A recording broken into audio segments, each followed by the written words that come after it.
Well, welcome to History Makers, deep conversation, deep storylines, the past, the present, and the future.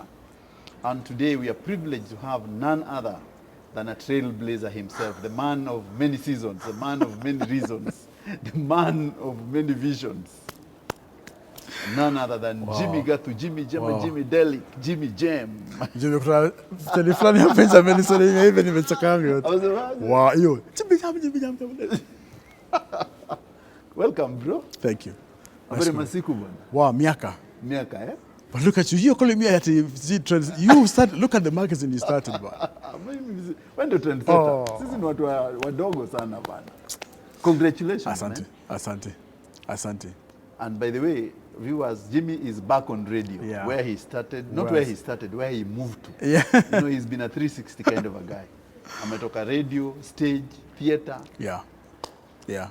Back. He's on Spice. How is it coming up now? Spice FM? You know, at least now, I think I know exactly what I want to do. Yes. So I'm a lot more focused, a lot wiser. Yeah. That break, even though painful and tough, did me well, or did me good. So sahi sina zile mahanja za kitambo, you know. zile speed unajua. Yeah. Because you know, you always thought that kila kitu kwa hapo. Everything is there, you know, and it's like miangu, you know, you're entitled to it. Yes. But now you realize inaweza kuja na itoke, eh? Inaendaga saa zingine. So I'm older, I'm wiser. A lot more focused. Pesa wisha. Where?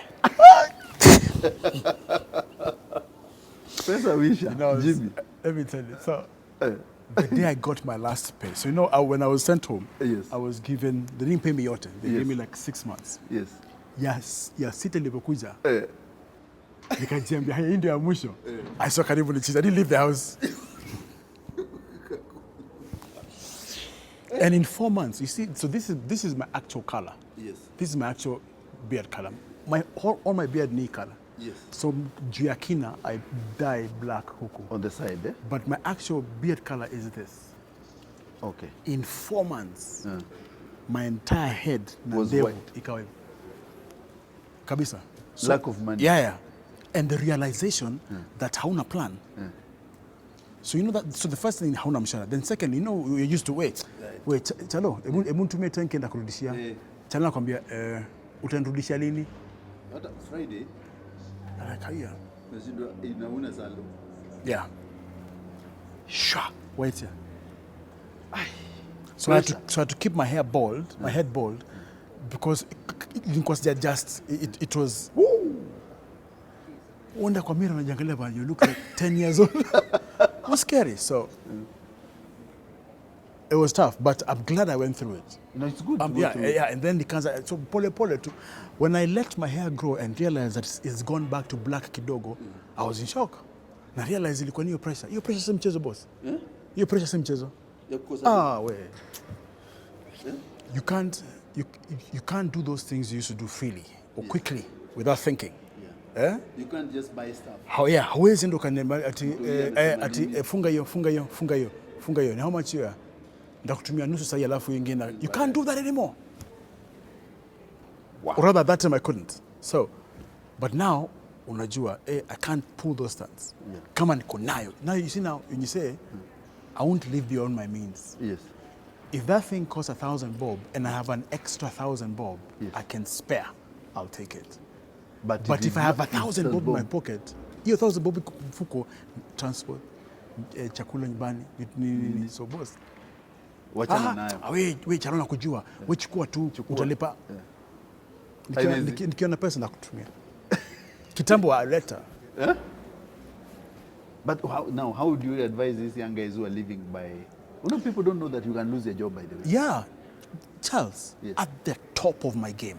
Yes.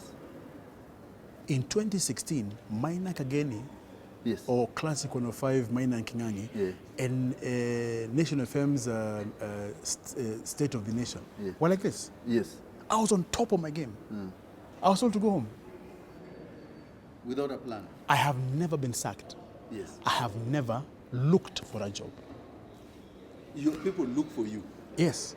The only time I looked for a job, and even So how I got to KTN, I didn't tafuta. I did a music video, which is now trending after 30 years. Is it the first one? Yeah. Stay Alive. Yeah. It's called Look, Think, Stay Alive. Think, Stay Alive. Yeah. 1991. 1990. 1990. Released in 91, yes. Released 91. Yeah. So that's what got me to KTN. And then after that, it has been a meteoric rise. Yeah, like this. I've never looked for a job. And I've always been poached. And then the first bahasha that came out was Jimmy Gathu's. And then the next day? I was Bila job. Evo, as in at 8 in the morning, at 4:30 in the morning, I kissed my kids goodbye. Yes. Mama nikamwambia nenda kazini tunaona baadaye. I was going to work. At 8:30, I didn't have a job.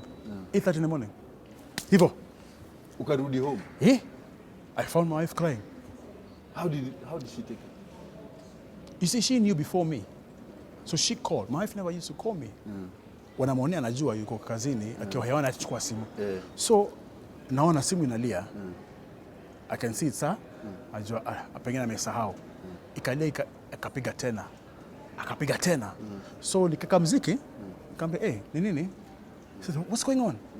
What do you mean? Ebu check your WhatsApp. So when I disconnect a call, Sean Kadovilix walks in and tells me to meet Ochini meeting. Just automate the station. So mimi nika automate station, nikafuata Sean. A few minutes or probably maybe 30-40 minutes later, Mwambie mzee, sell by date infika ndugu yangu, toka. Stop. Envelope ya kwanza. Yako. At the top of my game. State of the nation, top of my game. Boss enda nyumbani. Asante. Now here's the thing. And by the way, you're so right. Job in katika. I would have very easily been moved to TV. I had all that experience. I had experience in television yes. and radio. Why was I just completely sent home? It can come and go. It can come and yes. It's not yours. No. That's what God was teaching me. Hii maringo kwa nayo sasa ngoja uone. And everything kabisa kind of. So you stayed for how long, ndio urudi? 2016, 2022. Wow. 4 years, 5 years, 6 years. What am I saying? 2016 June was when? So 6 years ago. So 6 years ago, yeah. But of course I did a few things up in Apale, but I was still going through that motion of having first to accept hauna chapa. Secondly, people like you for what you can give them. Not what you do.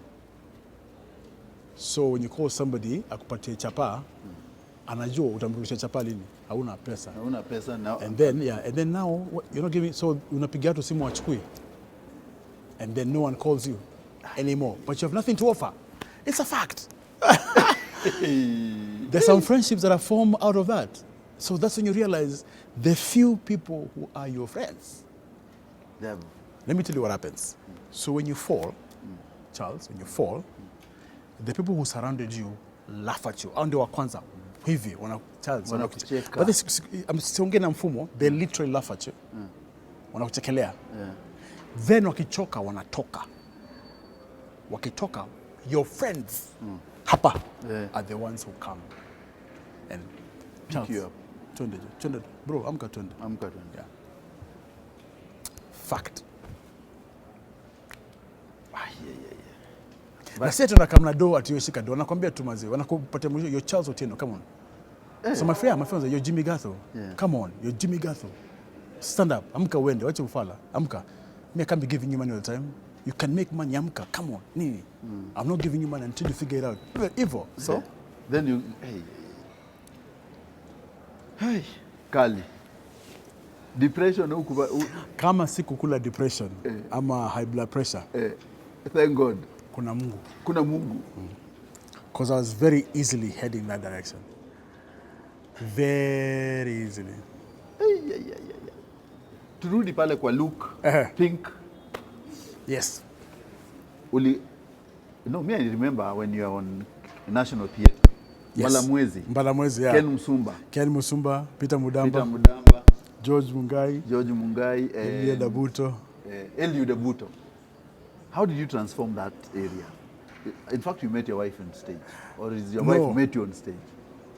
Yeah, actually, she met me on stage. She met you on stage? I was doing a musical at Phoenix. Yeah. So that's how we met. Yeah. Akanikiza drums pale. Njoo musicians wanapendosa. Anyway, so I just come back from Mombasa in 89. Then I met Kina George, Kina Charles Carrier, CK. Yeah. And then from there, tukajipata National Theatre, and we bumped. Some of us from tulikuwa Poly. Now they used to do rehearsals at the Kenya Polytechnic, so we just got to know the guys and got sucked into it. But when we were sucked into it, it was going through a transformation, sort of. So when we got in, we just harakished it, made some changes, and revived now kabisa with Musumba, Mudamba, Abuto, George Mungai, and myself. Smokey, myself. So it wasn't, how can I put this? So, and these are things I realized, Juicy, Charles. So theater was somewhere for me to express myself. I discovered this thing where they come out to vijana siku hizi wamepata mambo ya kujiexpress in whatever talent they have. So the same thing for me. It became a place where I could express myself very well, but apparently I became very good at it. So a lot of people didn't know that a lot of my acting was actually experiences. Because I didn't know how else to express it. Na singeweza kuexpress mbele ya watu, so that's where I used to. So I did that from 89 to nilikana Mbalamwezi for Mbalamwezi nilikana 89, let's say 93. 93, yeah? Yeah, because the place I stayed longer was Phoenix. Because Phoenix was under Falkland. Yes, under James Falkland. Yeah. Was actually 92 to 96. 4 years. Yeah. You didn't try Mujiza? Did you know Mujiza? No. You know, Mujiza was a paying theatre club. It was a only so paying so the people who were in Mujiza, like Charles Carey, they were being paid professional acting. Yes. Yeah. So I didn't do, because even then I was working for KTN anyway, so I didn't need a job. Remember, theatre was just a place to express. Yeah. From Eastland. Unajua watu wanasema unatoka Imuta. Bwana mimi mzalo Kariakoo. But watu wanafikia mtu wa Brookside. My kids went to school to Brookhouse. And that's because so let me, and then again, unajua uzazi, you're not ufundishwe, hakuna kitabu. Hakuna kitabu. So mimi na mama watoto kwa tukasema, listen, there's an opportunity that has come from Brookhouse. They were giving out scholarships, part scholarships. Mungu akatubariki na watoto wa sharp, so hao wakapata 50% scholarship. But then we had to say, if we can sacrifice for fun, can we sacrifice for our children? Obviously, it would mean we work harder. Kama tunataka kudunda. Yes. And we did work harder. But we wanted our kids to have the best education. So what I think ni kwa sababu ya hiyo ndio watu fikiria. Unakumbuka St. Teresa's Isili ilikuwa na very good, ilikuwa ya Catholics. They had a very good teacher. So kizungu ilikuwa kitu rahisi kufanya. But me, I was born and raised in Kariakoo. Sheng. In fact, nje tukiongea na Charles hapa Sheng, mtu asikia hii interview. So I mean, and when my mzee passed away and things were really bad, tough, so ndio kabisa na kwa mtu wa mtaa, because now you have to survive. When your dad was there, you lived a certain lifestyle. Buda katoka, mkaishi vingine, so ukakuwa tu part of watu wa mtaa. And I still go back. I say my brother still lives there. Kariakoo, yes. Yes. Same house, my brother who works for Radio Baisa, anakaa huko. Same house, yes. Alichukua, aliambia hapana acha mimi nikaa. So yeah, he's still there. So si ukutana. I go and see him. It's changed a lot. Sile karaka kitambo. Yetu ilikuwa tough. Pale ilikuwa noma. Yetu ilikuwa simple. Ilikuwa noma. Yetu ilikuwa mbaya. Yes, it's okay. Yetu ilikuwa mbaya. Yetu ilikuwa tough. Ours was tough. At that point, either ungekuwa mwizi, yes. Uwawe, yeah. Ama uchomoke. There was no easy. Haikuwa na vitu nusu. Haikuwa na nusu. Because it was tough. The neighborhood was really tough. It was very tough. Really tough. Yeah. So why did the stage? How did you meet Kathy on that production? Did she watch? So Kathy came to watch a musical I was doing at Phoenix called not Joseph and the Amazing Technicolor. It was a musical. Ilikuwa ni gani? Sikumbuki. And here's the funny thing. So Kathy aliponipatia namba yake, unajua siku yaandika chini. Na alinibekana anatembea. My number is nikamwambia sawa. Mpaka leo I have it kwa kichwa. I still have it in my head. I didn't write it down. Na sikumwambia atumesema, and she was walking away. My number is nikamwambia sawa, I'll call you. Next thing kampigia. Yes, around. Oh my God, so hazikuwa hizi masimu hizi. Of course. Kwanza ndio unaomba key, unaifungua, unatoka lock. The numbers. Hi, Jimmy. Jimmy. I didn't. Life, man. Life is crazy, yeah? Crazy. Sasa hivi unaweza mpigia. You know, it's kuna vitu mtu kaa. I think I was lucky, Charles. Yes. I think, and I remember somebody once told me, Jimmy, your brand is very boring. Why? Because wewe hauna vitu, hauna visanga. Yes. Hauna scandal. Your life is very boring. Your brand is very boring. But I think I was very lucky because I made a decision. Yes. Am I a husband and a father first? Yes. Or am I Jimmy Gathu, the public figure first? Yes. And so I made a choice and said, I am a father and a husband first. Then Jimmy Gathu puts bacon on the table. Yes. So for me, my career has been a job. It has not been a fabulous scandal. You know, you're all over the place. Known, there you are. Yeah, exactly. It's substance. It was a choice. Yes. But also what happened is, because of hiyo kuzungukwa na family, ambaye, because Kathy was very tough. There are things, and should remind me, you know, we've got children. Yes. Kuna vitu huwezi fanya. Yeah. Huwezi. Yeah. Najua kuna hiyo pressure. Yes. Na najua uzuri wa hiyo pressure. Yes. But hawa watoto tutaambia nini? You see, so initially ilikuwa tough, but then, and that's why I say I'm lucky. I never got into the things that many of my colleagues got into. Yeah. I never, because I didn't have a choice. Had I done that, I don't even think my kids would be where they are now. My kids have seen all around. Yeah. My kids, we've taken them to good schools, we've raised them well. One of them has given us grandchildren, watatu, so, and that's because all round, kulikuwa na hiyo very strong foundation ya nyumbani. Yeah, foundation. Kama CEO boss. And also when I lost my job, that's where I went. That's what covered me. It's a recovery. Yeah, process. So I was lucky, Charles, that I had a home to go to. I had a roof over my head. I had somewhere naingiza kichwa hivi naoga. Naingia jikoni nafanya hivi chakula na kula. Unafry mayai. Niko na nywele nyeupe, lakini naweza fungua fridge nipate kuna chakula. Unipata? So I was that's deep. I was lucky.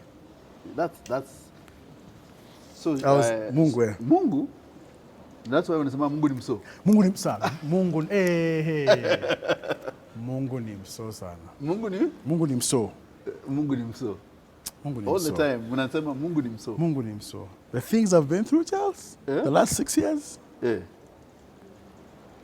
Wow. And you didn't I didn't get high blood pressure. It didn't break me.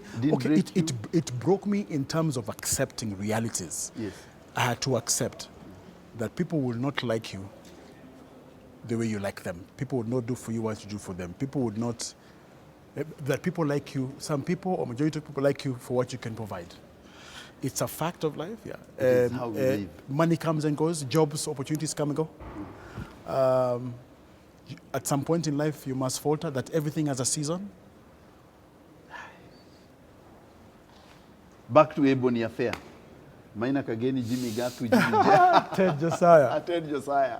Ebony Affair. You know, people don't know that you're in a band, a group called Ebony Affair.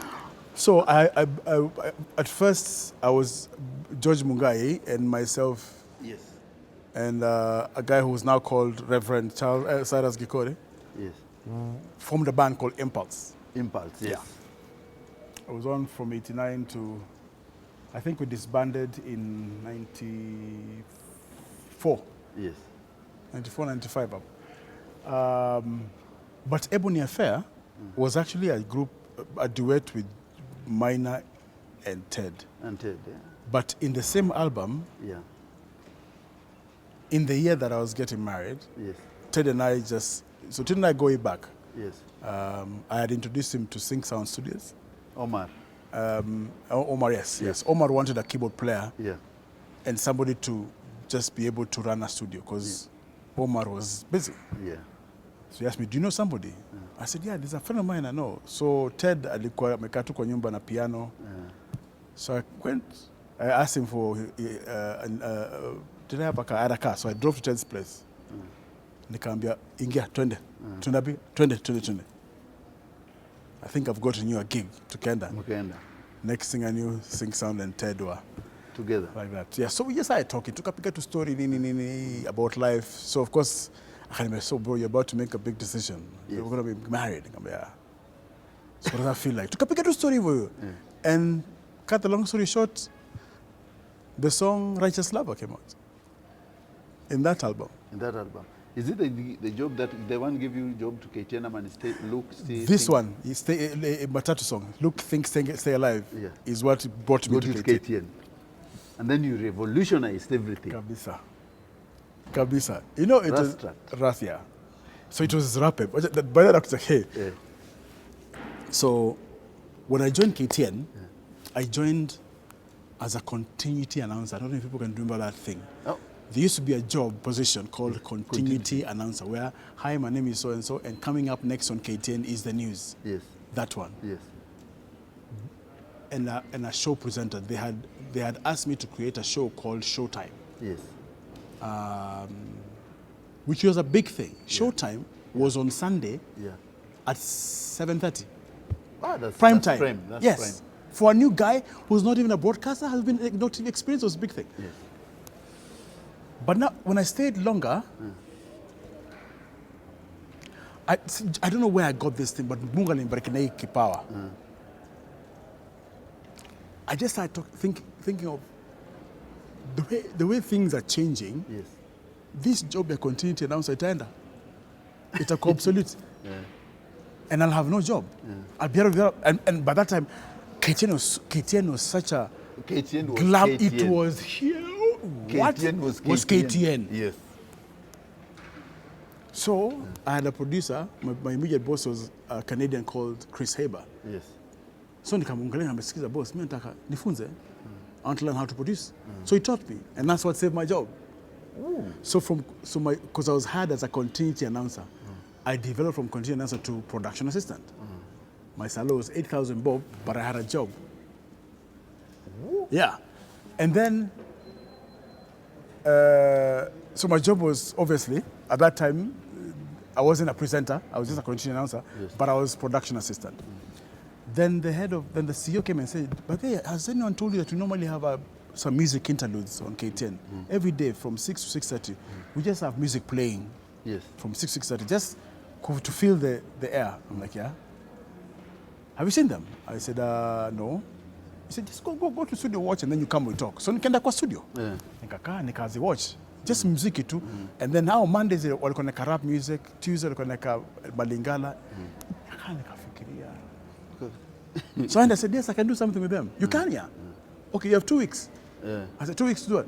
2 weeks to name them, package them, and the air. Yes. Because you have to start making money from them. So that's when the names. So rap him for the Monday one. It was hip hop. Then Kaskas was a song I used to like by, you know, it was a song called Kaskas. So I called that show Kaskas. By 4 Stars. But yeah, that one. Hey, 4 Stars. I love that song. Kaskas. Oh, Kaskus. That one. 4 Stars. Yeah, 4 Stars. Yes. Then Misikom to reggae. Yeah. But jukuliko na reggae Wednesday nikaka restaurant. Then my favorite show was Jamadelic. Jimmy Jam. Na hiyo jina ni best yangu ito Victor kama na tulikuwa naye Poli. So nilikuwa mtu kudance sana ma break dance. But now late of course now 1990 Chuck was, well, you know, you've moved kama 20-year-old nini. But I still had moved. So nimeingia college moja nikafanya move. Akaambia, "We Jimmy Jam." Mazoe ni Funkadelic. Akasema, "From now nakuwa nakuita Jamadelic." So I called the show Jamadelic. No one does it. Even that guy, I don't know, yeah. So, and then Rhythmics on Fridays. But guess which was the most popular show? Which one? Kaskas. Because of Lingala. Was bigger than Jamadelic. How? Guess number 2 was which one? Restaurant. The one because they're not a reggae guy. Those 2 are the biggest shows. Kaskas and Restaurant were the biggest shows of the 5. Biggest.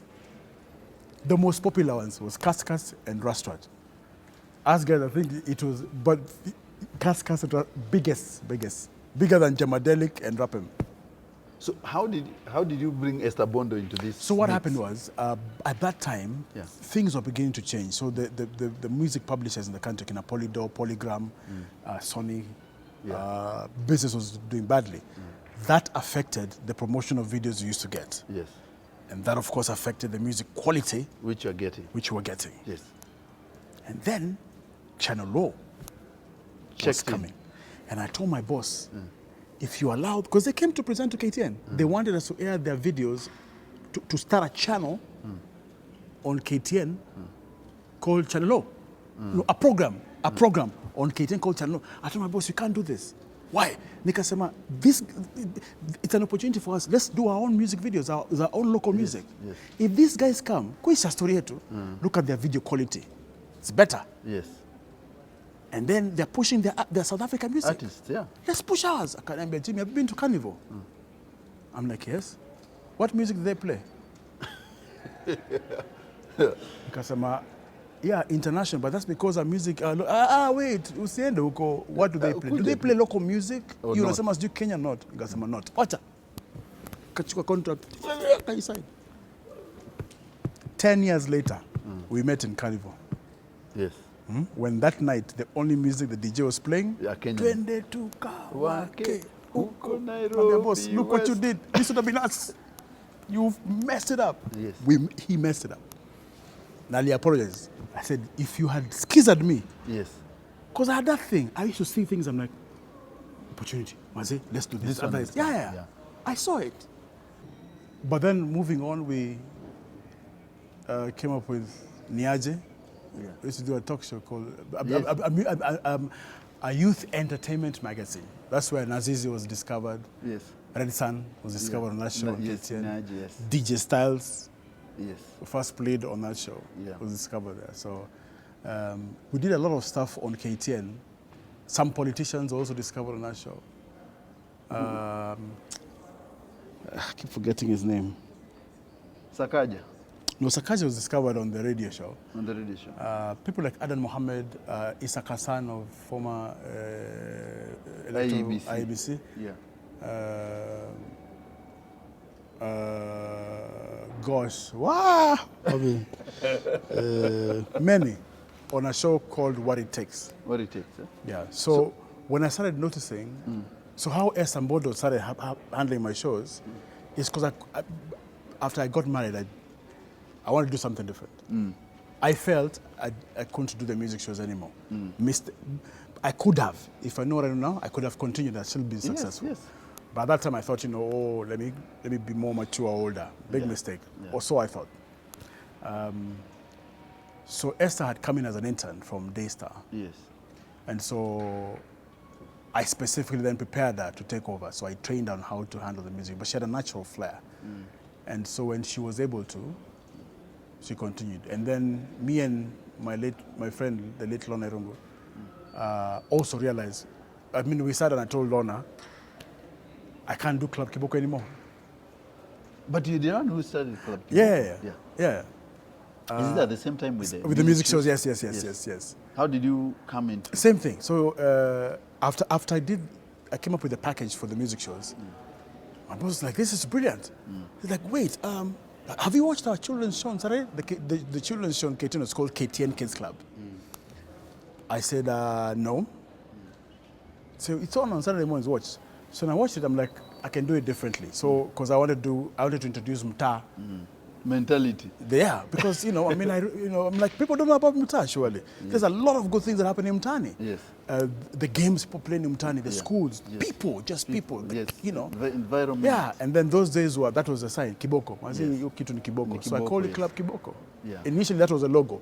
Yes. That was the logo for Club Kiboko. Yeah. And the good thing is that Club Kiboko runs to this day. Because what Lorna and I did is we first did our final show. We did a tour in the Coast Province about historical sites. And then we redesigned Club Kiboko to what you're seeing now. So what you're seeing now is what we redesigned. And then we just gave it to the kids and we all left. How many years now? We left Club Kiboko in 2000. No, in 99. Ooh. 1999 was the last time we did Club Kiboko with Lorna Irungu. That's 23 years? Yeah. Almost 23 years. 23 years. Yeah, 23 years. Imagine.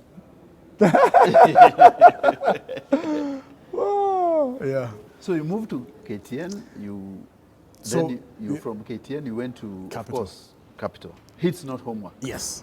So when I went to Capital, I found Bob Kyoko there. Of so course, Bob Kyoko Five is the one Alive. who called me. Yes. You had met when he was in Five When Alive. he was in Five Alive, yes. Yeah. So when FM phenomenon 2000. came, again, I had to re-evaluate myself and reinvent myself. Yes. Remember when the Capital came, Yeah. I was already a big name. Yes, you are huge. But FM, I had no clue what happens. So I went back to square one. Zero. To learn, because I had to learn. Yeah. I didn't want to lose on that opportunity. So anyway, so when I got to Capital, I joined Bob Kyoko on KISS, Yes. on Hits, not Homework. Yes. Then Bob left and went to Nation FM. Yes. So I was left on Hits. Hits Not Homework. Yeah, but that was in 1996, 97. Yeah. No, I lied, 98. Yes. I joined in 98. In 2001, Yeah. I won the first award for Chagula Tiniz. I was the first presenter on Hits to win an award. Yeah, for chat, yeah. And that's Huge. huge for me because that is what got me to KISS 100. That took you to KISS, eh? The day I got the award, Yes. I went back to, so I was the presenter on Hits Not Homework and I was also deputy programs controller at Yes. Capital FM. Yeah. So after the awards, I went back to work. Yes. At about 6, I get a call. Strange number. Look at it. Say, hi, how are you? Jimmy? Is this Jimmy Gathu? Yeah. My name is Patrick Kwako. Oh my God. You know, those days ukisikia tu jina. PQ. PQ amenipigia simu. PQ. Yeah, congratulations, well done. I'm like, thank you. Yeah. You and I need to talk. Of course, Patrick Kwako anakwambia you and I need to talk. Hey. You and I need to talk. I'm like, yeah, boss. So, I think a month or two later, I joined KISS. And then you had mentored Eve D'Souza by that time? Because Eve took over. Yeah, so Eve came from, I think, Catholic University. Yes. as an intern. Eve, this was a trained teacher, you know that, eh? She's Yes, a trained teacher, yes, yeah. But Eve was different. So I'm listening, I'm like, because you know, when Eve first came, I mean, she's Asian. Yeah. Okay, she spoke very well. Yeah. So, you know, did the usual, because that was my job. You know, interns come, you know, do voiceovers. Evaluate them. I listened to her, I'm like, wow, this chick is different. Yes. I'm like, you know what? So I remember that time Pinky Gelani was on leave. So I said, you know what? I'm going to just go and clear that show. Yes. At that time, Phil Matthews was the programs controller. Phil my toes. Yes, I was a deputy. Yeah. So Phil calls me and says, who's that girl? I said, it's Eve. I don't like her. I said, what? Listen to her. She was so different. Yes. And the first time, I think Eve reminded me so much of myself when I joined KTN. Raw and so willing to learn. I told Phil, I can't let her go. So what I did is I went to Linda Holt. Yeah. Linda Holt was another very good boss. Yeah. And Linda asked me why. I said, I told her, Linda, listen to this girl. Listen to how she's doing this show. And that was Eve. So when I left Hits, I had spoke to Eve. Yes. I told Eve, I'm leaving. Yes. And I've put your name as the person to take over. Yes. And then she grew with it and flew with it. Because at that time she was doing the mid-morning show. Mid-morning show wasn't it wasn't a prime show. It's not a prime show, yes. But we had made Hits a prime show. So I'm like, Eve, I've told them to, and she just naturally took over and took it to another level. So how long did you stay at KISS when you went with PQ? I joined KISS in 2002 until 2004. Huh? Yes. No, So Radio Africa, 2002 to 2006. I was at KISS from 2002 to 2004, yes. John Wilkins. Yeah, because at 2004, Classic was born. So I was moved from KISS and I was made team leader at Classic 105. So me and Maina Kageni were moved to Classic. Yes. And then, like, after the first quarter, I was promoted to Programs Controller Classic. So I designed Maina and Kingai. That was my concept. A bit. And so what happened? Yeah. So Kwako told us, I want you and Maina to take this station from obscurity to at least number 3 or number 2. Yes. In 9 months. Yeah. Okay? Yeah. I'm like, what? Itaweza. So rack our brains. Then something happened during a certain week. So I called Maina and Kingangi. I said, I have the perfect idea. I said, first of all, do not discuss politics from now on. Maina was like, what? I'm like, yeah, let Karomotoko discuss politics. Let everyone else discuss politics. You and Kingangi, you and Churchill, do not touch politics. Touch on human interest stories, specifically relationships. So Maina, I want you to support women irrespective of the decision. Yeah, you just be their guy. You're like our women. And then you, Kingangi, be the man. Churchill. So he actually, Dambuki is the one who came up with the name Kingangi. Because there was Kingangi and remember he had 2 characters. Kingangi and this would be a maid. There's another maid used to do. I said, forget the maid. You're gonna do so the maid will be there coming in the morning, but you be that uncle, that male chauvinistic uncle all of us remember, or that teacher, or that librarian who just never used to like women. Yes. And do not make any apologies for it. Stick to it. Yes. Guys are like, Jimmy, are you crazy? I'm like, guys, imagine, trust me. Trust me. I won't lie to you, Charles. We set up some calls. I won't lie to you. The first initial calls for Maina's show were setups. Yes. We had to. It was a new concept. It's a new concept, yes. The day we got our first real call, heavy. Traffic. Heavy. So me, I've gone to, so we've gone to, Maina is in the session, you're going to set up a call. Yes. Maina tells me, boss, we have a call. I'm like, what? We have a call. How is it? He's like, Jimmy, it's a good call. Heavy. Traffic. I told Maina, so I stick to it. Maina, do not talk badly about women. Stick to that. Kenyangi, do not talk well about women. Stick to it. I want to know that uncle, that male chauvinist. And don't make any apologies. Yes. Even if guys call and say, oh, jamana ufala. Trust me. Yes. Good thing is that Maina and Kingangi and Churchill trusted me. And they've stuck to it actually. Till today, it works. You don't fix it if it works. Ooh. And then from there? Then from Classic, Yes. I was You want supposed to know? Jeez, I was supposed by Royal Media to Yes. to revive. Health FM. So I found YFM Yes. wasn't doing well. Yeah.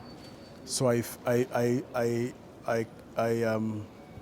zimmered YFM and came up with Hot 96. So I designed Hot 96. That's where I discovered and trained Yvonne Okwara. Yvonne Okwara was my first breakfast show presenter. And I remember I used to tell Yvonne, I'm going to teach you what they won't teach you in class, in a journalism class.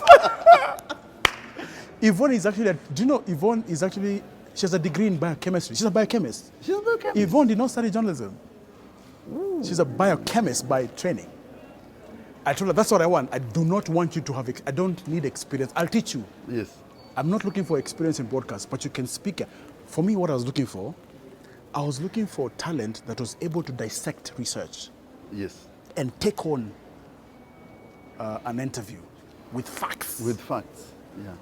Someone who has facts. And knows how, you see, someone who has, and I don't know if you guys will understand this, nasemi kwa ubaya, mutule, kuna wale watu wanaelewa kusoma research. They can dissect it. Yes. So that if you tell, I remember our first guest, Yvonne's first guest, and she had a co-host who was a lawyer, never done radio. So a biochemist and a lawyer. Yeah. Their first guest was Mungatana. When the show ended, Mungatana asked me, who are those girls? Yeah. They tore him to pieces. I mean, he enjoyed it. It was a discussion. It was an engagement. He had fun. And they were quoting, boss, Hansard, Nini, because they understood how to dissect research. That's what I was looking. I didn't want to hire people because they were noisemakers. Who can shout the loudest? No, I was looking for sharp, intelligent people. Because everyone else, so let me tell you, I had to, let me say this obviously, I had to defeat Caroline Mutoko. I had to. Fantastic. And it worked. Ask Carol. It worked. Carol used to come and say, where did you get the skits from? Yeah? What killed it? Office politics too. Yeah. Yvonne was brilliant on radio. The #1 news radio program on radio, you'll be shocked, was BBC. BBC? People used to like BBC News and radio news. On radio. Why? News on radio, yeah. So I'm like, okay. So I listened to the qualities of BBC. Yes. One of the things was the voice reader, news reader. So I go for this event. So I'm going for this event at the Serena. I was the MC. And then I introduced this entertainer. And the guy grabs the mic and his voice. Johnson Mwakazi. I asked him, what's your name? He's like, Johnson Mwakazi. I'm like, have you ever been on radio? He's like, no. I gave my card. Say, call me tomorrow. Call me tomorrow. No, actually, come and see me tomorrow. I told my boss, we have a John C.B. Okumu. Because so at that time, the person to beat was John C.B. Charles, you remember? I remember. So like, my boss was like, and my boss, Fred Afune. Papa Afune. Yes. That guy gave me opportunity. Papa is good. Fred told me, if you have a John C.B. Okumu reading news, yes, I'll buy you a drink. I said, okay, listen to 1 o'clock news. And there was this guy. Yes. This is Hot 96. My name is Johnson Mwakazi. Boom. Boom. SK Machina came to studio. Like, who is that guy? And there I discovered Johnson Mwakazi. Great. So, but I needed to have a news that was strong, a news Gavin was strong. Yeah. So guess who I got? Who I used to work with at KISS, who's now the CEC for finance and whatever in Nairobi County. Career. Oh. Charles Kerich. Charles Kerich. Charles Kerich was my head of news. Charles Kerich. Man, it was a journey. The journey is good. All this through your life, the people you worked with, who was the greatest? Patrick Kwako was my best boss ever. Patrick Kwako and Linda Holt. And the trainees? Yvonne Okwara. Not even Lona Irungu? No. Actually, both. I'll tell you why. Yvonne Okwara and Lona Irungu, simply because they actively looked for me to come and say thank you. Actively. Oh.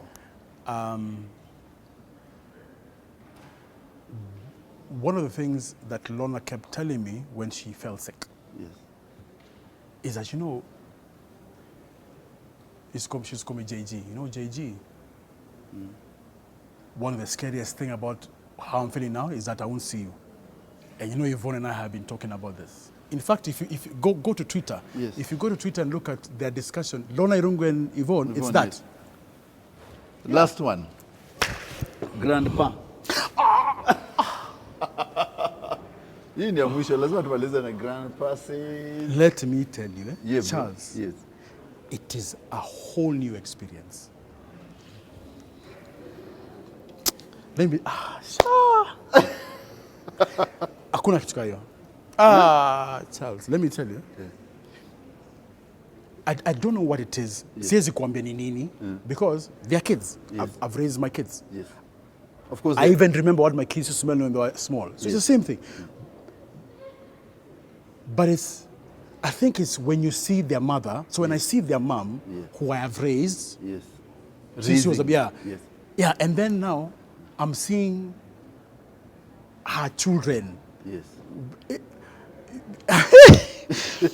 You know, and then kuka, you know, they come kuka, you know, and they say, you know, they don't want to leave your lap. And then the good thing, of course, is when they become naughty, unachukua tunarusha. Wajiro Chantal. I don't know how to explain it. It's a whole new level. It's a whole new experience. Yes. I don't know that now I'm calmer, I'm older, I'm wiser, so I'm able to appreciate watoto wadogo. Maybe at that time when I was young, it was a fast life. Yes. Remember, my life moved very, very quickly. Yes. At 26, I made my first million, and then you made your first million at 26. Yeah. Got married 2 years later. Yes. Got married. So now I'm calmer, you know. So what you want to maybe that's it. Guka, yes. Anakuja analala hapa.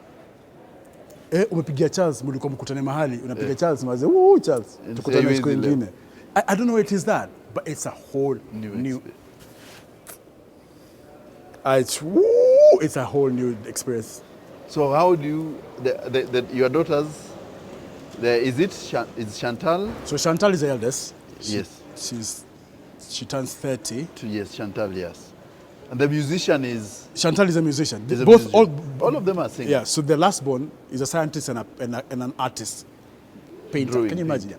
But Chantal and Jasmine, so Chantal is a musician. Yes. But social media manager. So she manages my social media. Yes. So she's my brand ambassador. In fact, my brand manager. In fact, when you have an argument about my brand, she's like, Dad, you're talking to your brand manager, not your daughter. And I want to unaongelesha hivyo, unaongelesha brand manager, utacha kujam. Yeah, so don't be angry. And she, you know, but that's how I raise my kids. Yes. So long as utukani mtu. So Jasmine is a creative one. Yes. Ile kuimba hapa. Yeah, vocals. Yeah. So Jasmine is 21, turned 21 last week. Yeah. And then one boy who's a scientist, but for some strange reason has my genes. I could paint. Yes. I'm a fine artist. Yes. She's turning 17 in October. And she's taller than all of us. So she dwarfs you all guys. Yeah. Then now grandkids. Ella, who's 8.